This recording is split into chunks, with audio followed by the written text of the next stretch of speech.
அனைவருக்கும் வணக்கங்க. அனைவரும் முன்பிடிச்சதுக்கு இறைவனை வணங்குறாங்க. இந்த ரேபிடோ பைக் சர்வீஸ் எல்லாம் வந்து நிறுத்த போகிறதா சொன்னாங்க. இதெல்லாம் வந்து நிறுத்துறதுக்கு முன்னாடி அரசாங்கம் சில விஷயங்களை கொஞ்சம் கவனிச்சுட்டு அதுக்கப்புறம் நிறுத்தினா நல்லாயிருக்கும். அதாவது பொருளாதாரத்தில் ரொம்ப கொஞ்சம் பின்னாடி இருக்கவங்க, ஒரு சின்ன இடத்துக்கு கிட்ட இருக்கிற இடத்துக்கு போக வேண்டியவங்க, இவங்கெல்லாம் வந்து அதே மாதிரி பசங்களும் வந்து இந்த காலேஜ் ஸ்டூடெண்ட்டு ஒர்க் பண்ணிட்டு கொஞ்சம் சம்பளம் கம்மியாக இருக்கவங்க, இவங்கெல்லாம் வந்து இந்த பைக் சர்வீஸாக யூஸ் பண்ணிட்டு இருக்காங்க.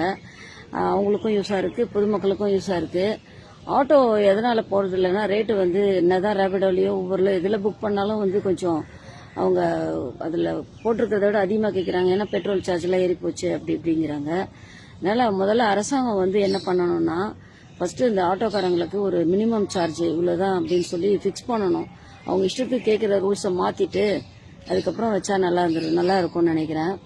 ஏன்னா எல்லாராலையும் ஒரு 1.5 கிலோமீட்டருக்கெல்லாம் கூட 100 ரூபா கேட்குறாங்க. அது மாதிரி நிறைய வடபழனி கூட இப்போது ரீசெண்டாக இடத்துக்கு போகிற மாதிரி இருந்தது. 400 ருபீஸ் சென்ட்ரல் டு கோடம்பாக்கம் கேட்குறாங்க. அந்த மாதிரிலாம் இருக்குது.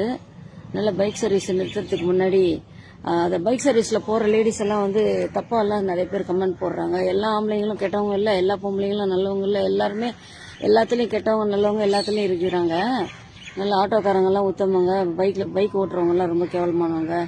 லேடிஸ் எல்லாம் அவங்ககிட்ட நம்பர் வாங்கி கேட்டு எல்லாம் உடனே அவங்ககிட்ட போயிடுவாங்களா? அந்த மாதிரி தப்பான கமெண்ட்லாம் போடுறாங்க. எங்கே வேணாலும் தப்பு செய்கிறவங்க எங்கே வேணாலும் யார் பூட்டி வச்சாலும் தப்பு பண்ணுவாங்க. அதனால் எந்த தொழில் செய்கிறவங்களும் இழிவாக பேசக்கூடாது. அரசாங்கம் வந்து ஒரு ஆப்பை தடை செய்யறதுக்கு முன்னாடி எல்லாம் அந்த அவங்களுக்கு கூட ஏதாவது ஒரு அமௌண்ட் கட்டுற மாதிரி வருஷத்தில் கட்டுற மாதிரி வைக்கலாம். வருஷம் இவ்வளோ நீங்கள் லைசன்ஸ் மாதிரி வச்சுக்கணும், நீங்கள் வருஷத்துக்கு கவர்மெண்ட்டுக்கு இவ்வளோ கட்டணும். ஏன்னா ஆட்டோக்காரங்களாம் சொல்கிறாங்க, நாங்கள் வந்து யூனிஃபார்ம் போட்டு நாங்கள் வந்து இவ்வளோ அமௌண்ட் கட்டுறோம், ரோட் டேக்ஸ் கட்டுறோம், இவ்வளோ நிறைய செலவாகுது, எஃப்சி பண்ணுறோம் அப்படின்னு கார் வச்சுருக்கவங்க, பைக் வச்சுருக்கோம், ஆட்டோ வச்சுருக்கோம் சொல்கிறாங்க. அதுவும் நியாயமான கோரிக்கை தான். அதே மாதிரி பைக்குக்கும் வச்சுருங்க.